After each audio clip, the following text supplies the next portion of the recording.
penyembelian itu harus pakai bismillah. Kalimat harus ini harus dengan arti taruhan sah tidak sah, apa harus sebagai etika, apa harus sebagai supaya kebiasaan baik ini bertahan.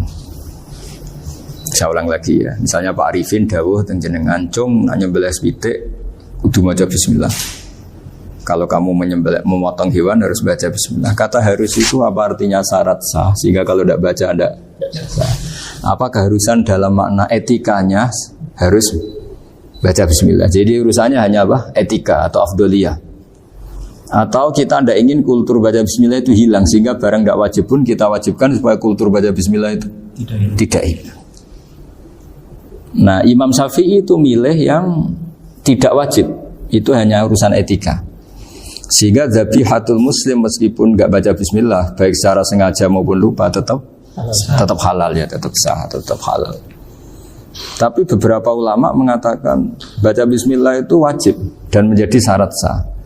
Ya kira-kira karena pamit tadi, yang beri nyawa itu Allah, kok apa yang menghilangkan nggak pamit, sudah menghilangkan nyawanya ayam dimakan lagi. Wah itu selingkuhannya kan masih marah itu. Selingkuhannya, pacarnya, anaknya, cucunya itu kan marah itu. Tapi kalau pamit yang punya kan, dah. Coba kalau ayam cantik yang pas kamu sembelih itu lanangannya kan mangkel itu. Kalau kebetulan sudah tua kan, sekarang-karmu kan gitu. Jadi apa? Itu yang tahu Sarah. Saya ulang lagi, yang tahu Sarah. Karena ini sudah jelimet, sudah jelimet. Sehingga nggak ada kitab matan yang induk kecuali disarain. Dulu ada kitab namanya Takrib, karangannya Abi Suja. Terus disarai kecil sekali oleh Fathul Qorib, ya, oleh Ibnul Qasim Al-Huzi itu. Terus disarai lagi oleh Bajuri. Jadi Bajuri itu sudah syarhun ala syarhin warifin, ya, sudah syarhun ala syarhin, bukan syarhun ala matnin tapi syarhun ala syarhin. Nah, kenapa memang kita butuh itu? Saya ulang lagi, kita butuh itu. Nah, kenapa butuh? Ya karena mau tidak mau. Saya ulang lagi, mau tidak mau. Karena matan itu seperti itu. Misalnya matan cerita, yang dikatakan menyembelih itu apa? Ya nyembelih itu ya nyembelih itu memotong hewan. Terus motongnya dari mana? Kalau kamu motong hewan dari mana coba? Dari belakang atau dari depan? Dari mana? Depan misalnya. Pertanyaannya, ketika dari depan itu paling penting terpotong al-hulkum wal mari misalnya. Yang satu majrur to'am, yang satu majrur ruh, ya gitu, majrur nafas. Tapi andekan dari belakang gimana? Tapi tetap terpotong. Mulai ribet kan? Kalau kubu sebelah kan enak, pokoknya nggak sunah Rasul seperti itu, nggak mau debat. Tapi kita tidak, cara berpikir tidak gitu. Ini kan status hukumnya halal apa haram ketika ada orang motong hewan dari belakang. Nah, terus kita berdebat kan, mesti berdebat itu mau dibilang haram, nyatanya memenuhi syarat apa tadi pemotongan. Nah, hukumnya kena, marinya kena. Mau dibilang halal, jangan-jangan pitiknya sudah pingsan, sudah mati karena dogrok-ogrok dari belakang. Nah, itu terus ulama debat, kan mungkin juga. Ya kan, pitiknya sudah setengah kena corona, pingsan terus. Ya kan, sudah pingsan terus digorok. Nah, seperti ini mau tidak mau kita harus detail. Detail artinya yang dikatakan menyembelih itu apa? Ya nanti tak bacakan, tapi kita di Bajiria sekaligus ijazah untuk jenengan semua. Saat tadi alhamdulillah ketemu Pak Arifin lama, ngendikan panjang lebar tentang pentingnya ilmu. Yang dikatakan menyembelih adalah mematikan hewan yang hidup dengan kaifiyah syariah. Saya ulang lagi, mematikan hewan yang hidup dengan kaifiyah syariah. Nah, kalimat hidup ini mulai masalah. Hidup yang apa? Misalnya ada hewan, saya sering kalau ngaji cerita, ada ayam jago ketandang mobil, ketabrak mobil, kejet-kejet. Enggak kamu sembelih pun 1 menit lagi pasti meninggal.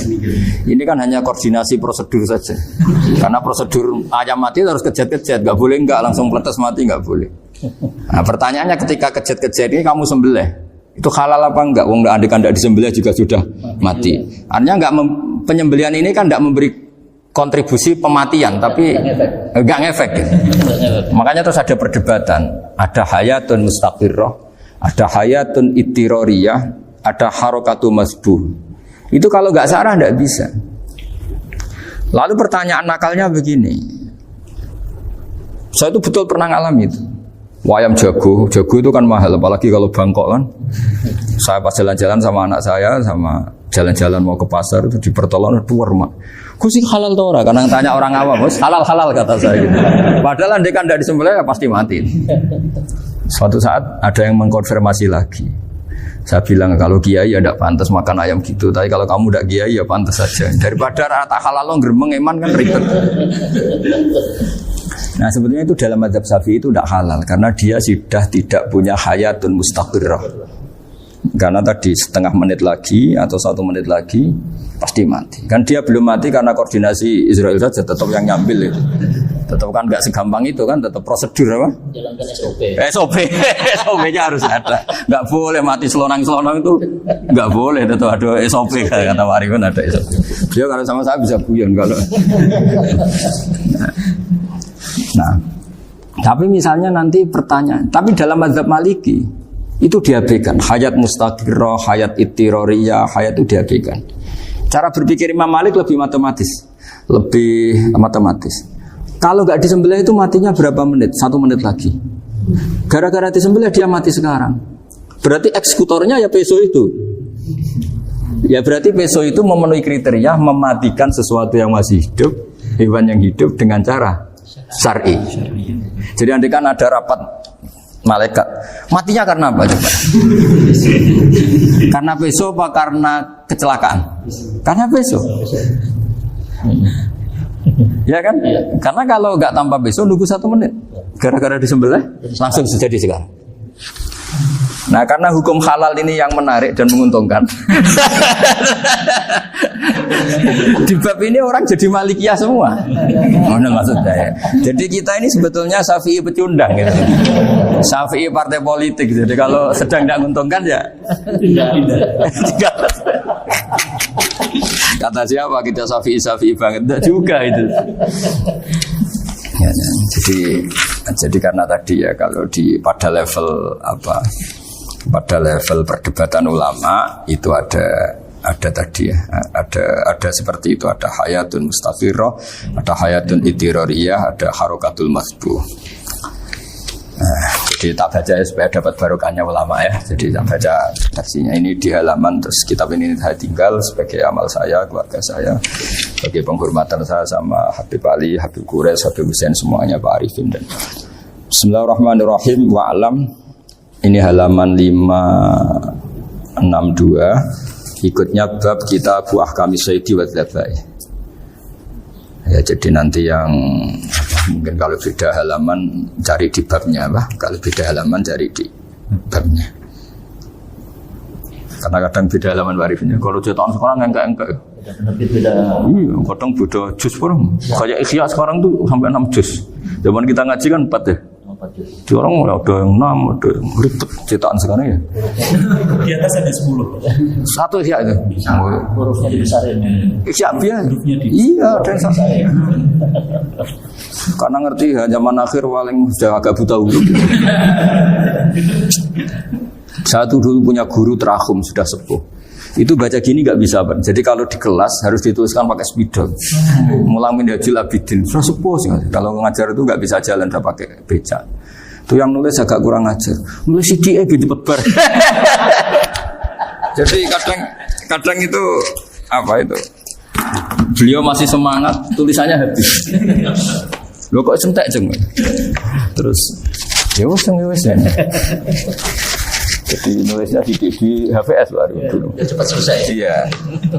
Nah kalau beliau pakai kitab sudah enggak berso itu. Anak-anak wah nulis sidik benang ber. Hari itu. Saya ulang lagi ya. Jadi yang mau saya baca tadi itu logika fikih ya. Fikih itu berpikir ya. Di mana-mana namanya menyembelih itu apa? Dari hidup dimatikan dengan kaifiyah syariah. Kaifiyah syariah ini tidak boleh kamu nyontohkan harus disembelih, keliru juga. Karena untuk hewan yang berat atau hewan liar cukup dipanah asal ma'an harodama yang bisa ngalirkan apa? Darah. Jadi makanya saya umumkan bikefiatin syariah barifinnya kan tidak harus motong kan bentuknya. Kalau hewan liar kan atau sapi kurban liar kan, sapi kurban ucul liar kan boleh dipanah, boleh macam-macam. Nah kalau tembak bisa diperdebatkan karena daun serapi barifin. Jadi bisa debat. Meskipun ada yang bilang boleh tapi bisa debat lagi kan? Karena daun serapa? Api barifin. Ya. Tapi ini saya cerita umumnya bikefiatin syariah. Nah, karena kalimat hewan hidup, ada kalimat hidup. Hidup yang apa? Kan pertanyaannya.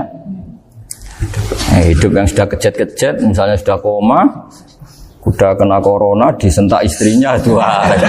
Apalagi ayamnya menyaksikan pasangannya diselingkuhi, wah itu sudah stroke itu dia. Itu. Nah itu. Makanya kalau orang suka macam-macam itu kayak ayam makanya itu. Saya baca ya. Bismillahirrahmanirrahim. Wa'lam annahu yujadu fi ibaratihim hayatun mustaqirrah, hayatun mustamirrah, harakatu mazbuh. Wa yuqalu aisyu mazbuhin. Wal farqu baina annal hayata al mustaqirrah yakunu maha ibsarun bi ikhtiyarin wa nutqun bi ikhtiyarin wa harakatun ikhtiyariyah. Wal hayat al mustamirah ya allati tastamiru ila khurujir ruh minal jasad. Wa harakatul masbuh ya allati la yabqa maha ibsarun bi ikhtiyarin wala nutqun bi ikhtiyarin wala harakatu ikhtiyariyah. Bal yakun maha ibsar wa nutqun wa harakatun ittirariyah ini. Wa ba'duhum farraqa bainahuma. Sampai saat terus ini.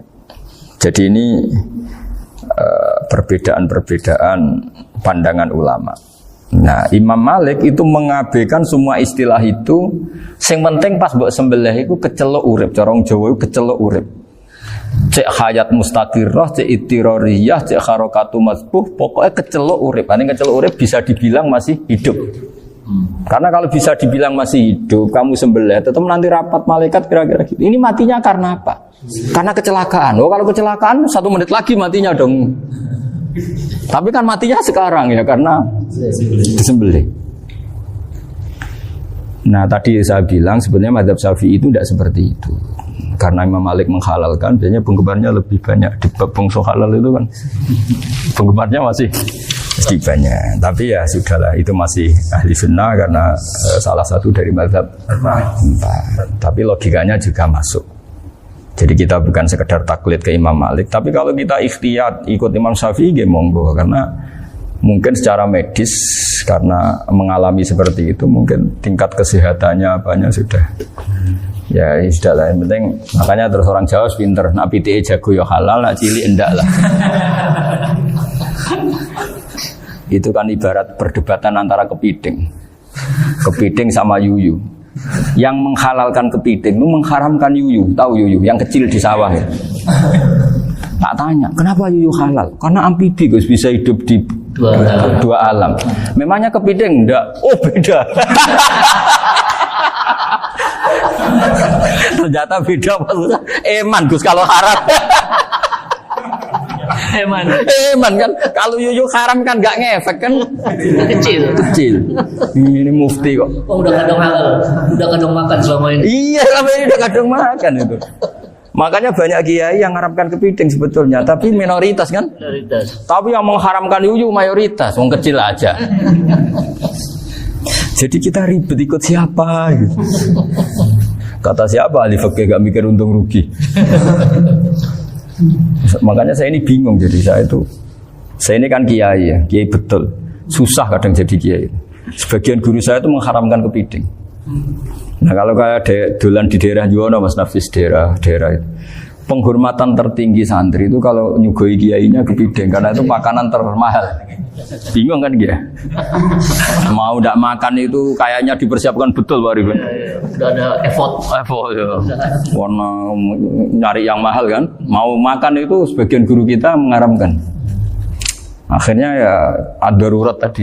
Makan sekadarnya. Kalau saya habis 3 pasti israf.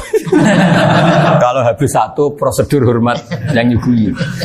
Itu susahnya jadi kiai. Kalau kamu kan tidak kiai, mumpung gratis. Enaknya gak jadi kiai kan itu masalah. Pertimbangannya mumpung gratis. Sudah gitu masih mun dibutuh mawon, makai dibutuh mawon. Oh digawa tenan. Tapi sebetulnya ada sisi naif dari yang bilang halal tadi. Ketika yang bilang naif itu versinya, tapi ya nggak apa-apa, semoga dimaafkan Allah. Naifnya tadi, tapi tapi itu masalah khilafiyah ya. Semoga yang mengatakan halal juga benar, karena punya perhitungan iman tadi. Tapi yang bilang halal itu tak tanya, Yuyu itu halal apa haram? Lucunya jawab haram semua. Yuyu bahasa Indonesia nggak ada kayaknya. Nggak tahu juga saya apa. Yang penting paham tapi Yuyu yang kecil itu. Itu kalau diharamkan nggak ada yang protes ya? Nggak ada. Tapi kalau kepiting? Ini pakai model apa? Coba Pak Wafa. Kalau alasannya amfibi, Yuyu sama kepiting sama enggak? Kalau alasannya amfibi, hidup di dua alam. Sama-sama. Kenapa kepiting jadi halal? Lebih bernilai. Ini juga mufti model baru. Kan muftinya menghalalkan itu. Iya makanya itu. Sekarang jadi kayak tadi ayam jago tadi orangnya tak tanya akhirnya. Andekan yang kecelakaan itu ayam kecil. Kamu tanya saya enggak? Ya enggak, aku langsung tak buang. Kan langsung dibuang. Berhubung ayam besar. Eman kan. Tapi nurani aja sebetulnya protes. Nyembelih wis klekek-klekek. Kadang kan wis apa kejet-kejet itu sudah tunggu SOP jawaban. Ya tapi apapun itu ini ilmu harus didengar ya supaya sampean tahu ya, ada hayat mustaqirrah, ada hayat mustamirrah, ada hayat ittirariyah, paling enggak kita ngerti lah. Karena nanti di bab B ya nyun sewu di bab apa B itu ya nanti enggak sahnya karena apa? Tidak mutamawal. Misalnya saya punya utang sama Pak Arifin ayam jago, tak bayar dengan jago yang mengalami kehidupan sudah seperti itu kan tidak sah. Meskipun itu hidup tapi sudah tidak hayat yang mustamirrah, tidak normal. Jadi ilmu itu apapun tidak cocok kita karena beda mazhab misalnya, tetap sebagai apa? Ilmu. Jadi jangan pernah anti ilmu meskipun kita tidak cocok. Dulu saya itu heran sama Abu Hanifah karena membolehkan merujuk wakaf. Wakaf itu kan nggak boleh ditarik kembali dalam mazhab Syafi'i dan hampir semua ulama bilang gitu. Tapi kalau kata Abu Hanifah, jika nazir yang nerima itu tidak sesuai rencana kita, keinginan kita, itu boleh narik kembali. Fa innal waqfa atiyatun makhdoh, kata beliau. Wakaf itu ya pemberian normal saja. Suatu saat ada peristiwa gini Pak Arifin ya, ada orang kaya raya mewakafkan tanah itu senilai kalau nggak salah itu 60 miliar. Singkat cerita beliau bermain apa gitu, bisnis apa itu bangkrut. Kemudian itu belum disertifikatkan wakaf. Kemudian nggak ada yang disawang coro Jawa, nggak ada yang dilihat, terus mau dibeli sama nyuwun sewu sampai yang mau beli yang mampu itu non muslim. Singkat cerita ada orang kaya muslim yang mau beli itu tapi ada problem karena itu wakaf. Jadi kalau nggak dibeli itu malah dibeli non muslim. Tanya saya jawab nggak apa-apa dibeli saja. Ikuti mazhab Abu Hanifah. Karena kalau mazhab Syafi'i itu nggak sah semua pembeliannya. Tapi apa artinya mazhab kalau kita berpikir nggak sah tapi yang jual melakukan? Nah itu yang nggak dipikirkan oleh orang-orang fikih yang di Menara Gading. Apa gunanya kita bilang nggak sah, tapi yang punya tanah tadi tetap menjual. Karena tidak mengindahkan hukum itu, mau apa? Makanya saya bilang ke Kiai tentang Gus itu nggak ada kaulnya dalam mazhab Syafi'i. Saya bilang kamu mengharamkan itu tidak ada gunanya karena itu tetap dilakukan. Jadi kita pertimbangannya ndak itu, daripada dikuasai situ mendingan kita. Betul. Nah itu sisi-sisi fikih. Makanya ini kita ngaji fikih tidak segampang itu memberi fatwa karena pertimbangannya banyak, Pak. Tidak hitam putih gitu maksud saya, ini cerita. Jadi nanti kamu ngerti. Jadi mau apa coba? Itu kan ibarat gini. Hukumnya kita ngajar perempuan itu masalah sebetulnya secara karena itu ajnabiyah. Tapi fikih mentoleransi li ajli ta'lim karena untuk belajar enggak apa-apa. Kalau sudah jadi fakta itu ribet. Dia maunya belajar sama kamu dan sekali kamu tidak mau belajar ke yang lain yang potensi menyesatkan. Jadi fikihnya bukan masalah nazar lagi, sudah penyelamatan. Ribet kan kalau sudah begitu. Saya punya kenangan yang menurut saya itu harus jadi trauma. Siapapun harus jadi trauma. Ini cerita sedikit. Ini masih ngaji fikih, pertimbangan. Ada orang itu sangat khusyuk, sangat khusyuknya di rumahnya Pak Wafa itu nggak ada TV, nggak ada motor, nggak ada apa saja. Ketika anaknya berkembang agak dewasa, itu pertama naik motor, itu ya utang jasa sama kawan-kawannya. Pertama dia ngelihat nikmati TV ya dari kawan-kawannya. Corong Jawa mbek tanggane lah. Padahal orang tuanya ini protektif justru karena banyak tanggane sing ndak pati Islami lah. Ya mereka orang Islam tapi ya enggak sholat, enggak apa. Singkat cerita orang tuanya ini datang ke rumah saya nangis. Nangis Gus, sekarang saya ikrar bahwa mazhab abah jenengan Ki Nur Salim, mazhab bapak saya itu mazhab jenengan itu lebih hebat timbang mazhab kula. Nangis dia. Dulu saya itu agak menyalahkan Ki Nur Salim jenengan karena longgar di rumah ada TV, ada motor. Terus dia cerita. Nah karena anaknya ini pertama bisa naik motor, untuk anak ABG ini kan jasa yang luar biasa. Karena dia butuh sekali bisa naik motor, dipinjemin. Akhirnya walhasil anaknya ini saya merantau ke Jakarta kemana? Akhirnya lam yusolli wa lam yasum. Padahal anaknya ya kiai kamu. Terus tak ceritanya. Terus akhirnya dia tanya, kenapa sih Gus jenengan sama abah kok longgar gitu sama anak? Terus tak ceritanya gini Pak Arifin. Menurut ilmu al-insan abdul ihsan, manusia itu budaknya kebaikan. Karena utang jasanya sama anak ini, ya dia akan ingat anak ini. Sementara kenangannya mbek jenengan mbok amui. Tidak boleh. Dia baru ngakui ya Gus saya itu nyun sewu hanya khusyuk tapi kurang ilmu. Tadi dia hanya berdasar khusyuk. Bocah kok main delok TV kan pikirannya hanya gitu. Ini cerita ilmu, saya bukan menjustifikasi manapun, ini kan cerita ilmu Pak Arifin. Jadi semuanya itu ada hitung-hitungannya. Coba kalau kita terlalu stakung be anak pertama naik motor jasanya orang nggak sholat ya, pertama roh TV jasanya orang nggak sholat. Coba terikatnya anak ini sama kita apa sama orang itu? Sama orang itu. Bayangkan kalau umur ABG, kalau umur sak hari pun Pak Wafa ini nafsu astagfirullah kan. Gue cop tuwa nome ya orang. Gaya tok, bareng tuwa ada khusus gue gaya tok. Aslinya nome bodoh. Ya saya sama semua. Cuma saya kan lebih jujur dari biasa. Jadi orang itu harus ngitung gitu. Itu kenapa Mbah Mun tuh kiai alim alama. Setahu saya dalamnya ada TV. Putra-putra ini lihat TV. Meskipun kita tidak mungkiri negatifnya TV, kita nggak mungkiri Pak Arifin ya. Tapi tadi ketika anak-anak ABG itu pertama lihat TV jasanya tonggoni. Kalau kebetulan tanggane wong soleh nggak masalah ya. Kalau enggak, itu nangis ke rumah saya itu ya Allah. Nyesel dia. Tapi saya bilang gini, ini jenengan tiang soleh, mesti anak jenengan suatu saat kembali. Coba pola jenengan harus rubah. Ini hebatnya Nabi. Ketika Sayyidah Aisyah masih kecil, minta diperlihatkan Li'bul Habasyah. Itu ya diturutin kan masyhur itu. Kayak apa Nabi? Karena kalau nggak diturutin, pasti Sayyidah Aisyah akan ngidolakan mainan yang lain yang di luaran sana malah. Itu karena Nabi punya kearifan tadi. Jadi ini kan ilmu, lagi-lagi ilmu. Jadi yang semua itu harus dibaca dengan ilmu. Makanya kata Nabi, ad-dunya mal'unatun mal'unun fiha illa dzikrawah wa ma'alalahu aw aliman aw muta'aliman. Karena dunia ini hanya bisa dibaca dengan ilmu. Yang diridhai Allah maksudnya hanya bisa saya itu banyak kenal menteri, kenal pejabat. Tapi saya tidak pernah melihat itu sebagai pejabat. Melihatnya itu orang yang ingin belajar agama. Kalau sekali salah melihat, yang hidup itu tamaknya Pak Arifin. Yang hidup kan tamaknya. Saya kenal orang kaya, kok melihat kaya, yang hidup itu tamaknya. Ingin dapat ini, dapat. Tapi kalau melihat itu sebagai hamba Allah yang ingin belajar, insya Allah kita selamat dari tamak. Meskipun kita ya manusia tidak sempurna. Setidaknya ketika dia lomo atau tidak lomo, nyalami template apa tidak ngefek. Karena kita melihat ini mau belajar. Tapi kalau kamu didorong tamak, katanya orang kaya ternyata nggak tahu haknya kiai, ribet kan? Ribet. Ya kalau kamu punya santri cantik ya lihat itu sebagai santri kamu. Jangan melihat ini mau nggak sama saya, kalau enggak ya wah ya ribet kalau gitu. Ini anak-anak muda harus dilatih ikhlas, bari bahaya ini santri-santri sampean kalau nggak dilatih ikhlas ini bahaya.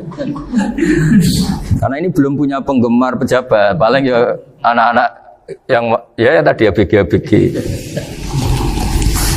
Jadi lah Sarah kembali lagi Sarah itu membicarakan itu detail.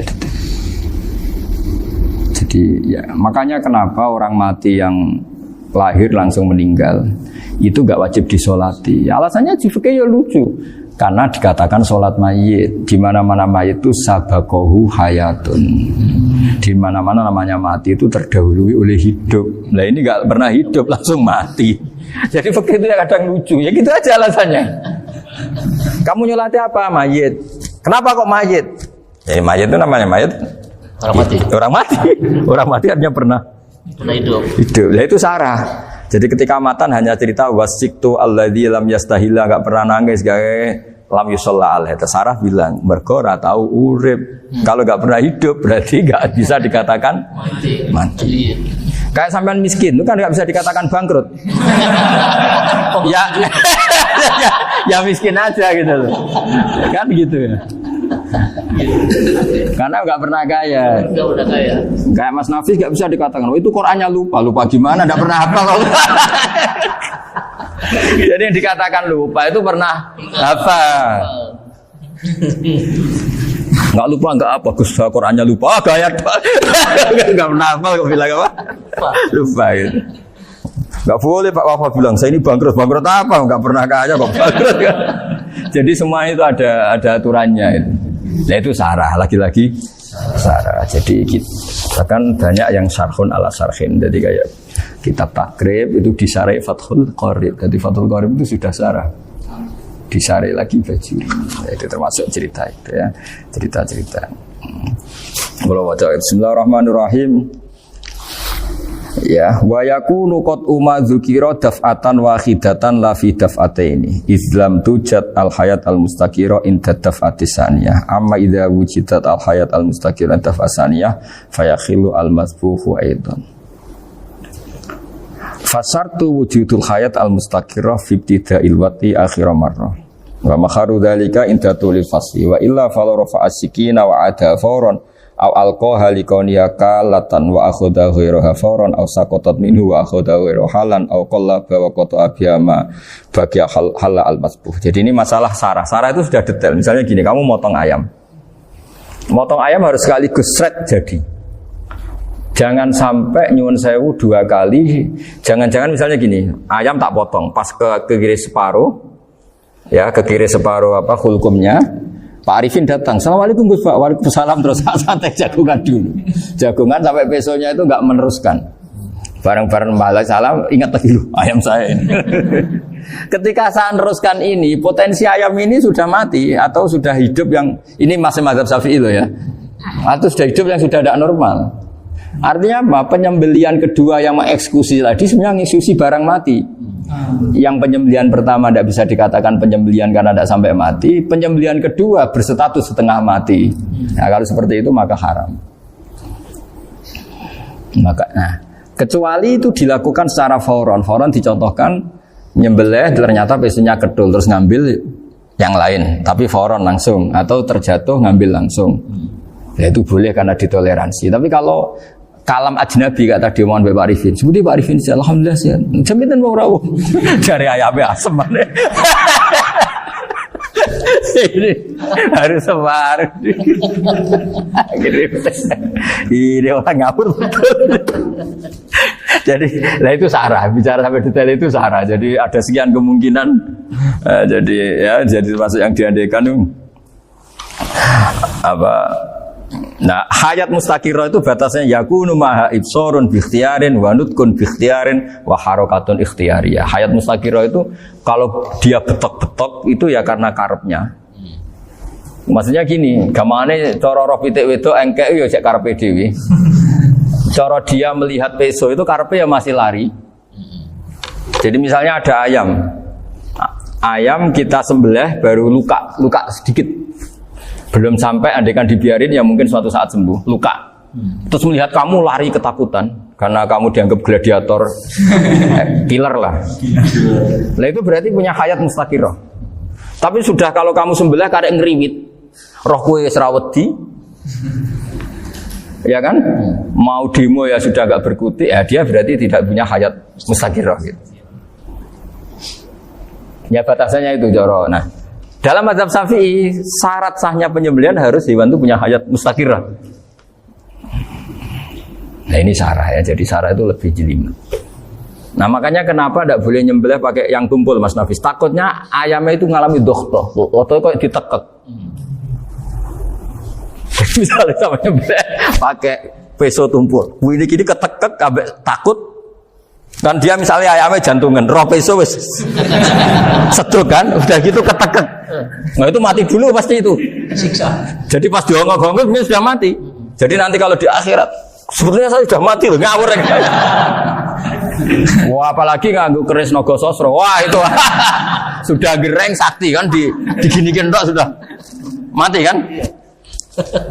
Makanya bahaya nyembelih pakai keris-keris sakti karena sebelum terpotong sudah mati saking saktinya apa? Keris itu misalnya gitu. Baru nempel. Makanya nanti suatu saat ada pertanyaan ini, boleh enggak nyembelih ayam orang yang rainya itu sangat? Wah, itu haram. Kena. Oh, itu mesti mati dulu. Kumisen tatonan apa?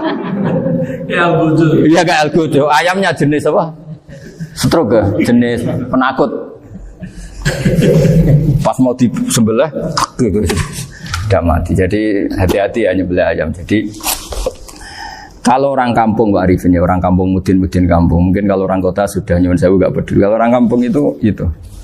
Apa itu Pak Arifin? Kalau nyembelih jago itu sampai apa itu? Ilatnya dikeluarin dulu. Oh iya. Apa ya?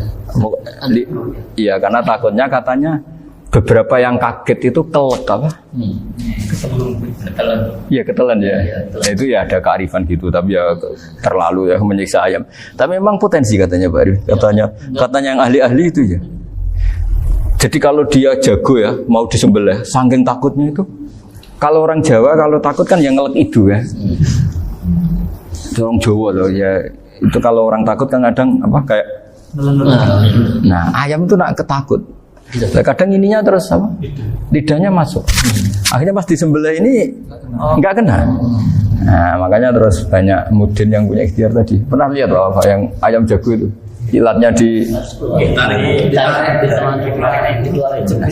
ya, itu ya tidak wajib cuma tidak bisa kita salahkan. Tapi kata penyembelih yang lain tak tanya eksekutor yang lain, poe rodok dipenegus. Iku wis ra iso.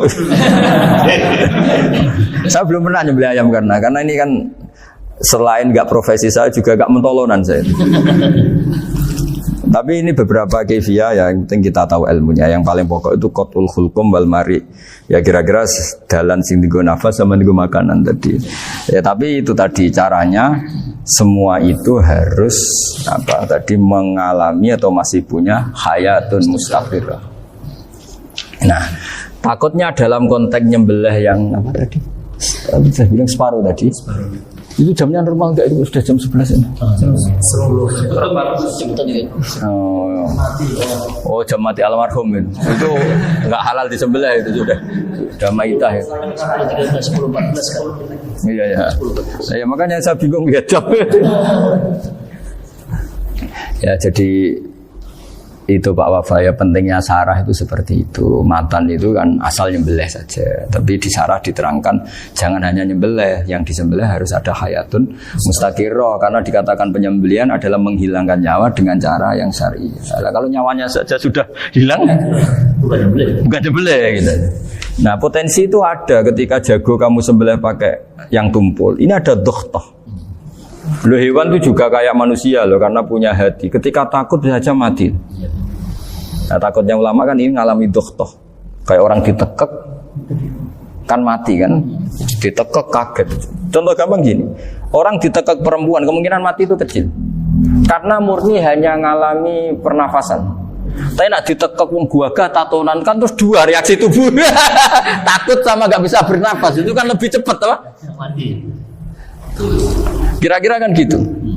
Lah ini sudah takut dongok-hongok itu kan nyiksa. Saya sering ketemu orang yang ahli nyari ular, nyari apa. Itu ya gitu. Filosofinya sama seperti orang perang. Harus bikin takut. Iku kewan Gus nak disewentak iku telelekan, jadi telelekan iku apa Pak Anda bicara bahasa Batawi ini? Orang kaget terus terpaku itu. Teorinya Khalid bin Walid kan gitu. Kalau perang supaya musuh takut. Kamu tahu kami siapa? Ayat ji'na biqaumin yuhibbunal mauta kama tuhibbunal hayat. Kita ini bawa pasukan yang mereka mencintai mati kayak kalian mencintai hidup. Pasukan kami ini wah darwis, berani modar ya wis gitu. Kira-kira gitu kalau bahasa Jawa itu. Berani mati. Akhirnya musuhnya kan nah, di antara syaratnya perang kan gitu, harus bikin musuh itu takut, gemeter. Nah istilah lelekan itu gampang gitu loh. Lelekan itu pokoknya tadi loh Arifin, kepaku tadi. Agak berkutik. Paham ya? Nah jangan-jangan ayam yang kita sembelih mau wis wedi dongo-dongo mati duluan gitu. Nah makanya terus kata musannaf kalau bisa itu wa yakunu madzukira bidafatin wahidah. Kalau itu usahakan sekali jadi. Tapi itu bukan berarti syarat sahnya harus sekali jadi. Kira-kira karena tadi gak kebayang kan kalau baru separuh tak. Assalamualaikum Gus Pak. Waalaikumsalam Pak Arifin. Sebuti kabarnya. Baru itu terus ingat diteruskan lagi. Kemungkinan ini sudah mati apa? Nah makanya ya tapi lagi-lagi ini sarah ya tak baca bismillahirrahmanirrahim wa yakunu qad umadzukira daf'atan wahidatan la fi daf'ataini fa innahu yahrumul masbuh hina idin. Kalau 2 kali, tapi 2 kali maksudnya yang 1 kali ini mengakibatkan kematian. Dikatakan penyembelihan belum sempurna, dikatakan hidup toh nanti pasti mati, berarti tidak mengalami hayatun mustaqirah. Paham ya? Jadi ini semoga dapat barokah dari para ulama. Jadi saya mohon nanti Pak Wafa, Pak Muntaha, teman-teman jangan hanya baca matan ya. Pada level alim itu harus baca syarah karena matan itu nyuwun sewu tidak cukup untuk menjawab sekian kemungkinan. Nah syarah itu sono fardul masalah. Ya Pak Arif ini ya mengandekan masalah meskipun belum terjadi ya pengandaian. Sehingga nanti kalau terjadi kalau militer itu apa? A, B ya? Alternatif gimana? Kalau strategi itu kalau ada sekian A, B, C. Kalau A gagal B sudah siap militer. Jadi kalau masuk surga pintu 1 gak bisa itu kedua lewat teras sembrono. Pergi Al-Fatihah.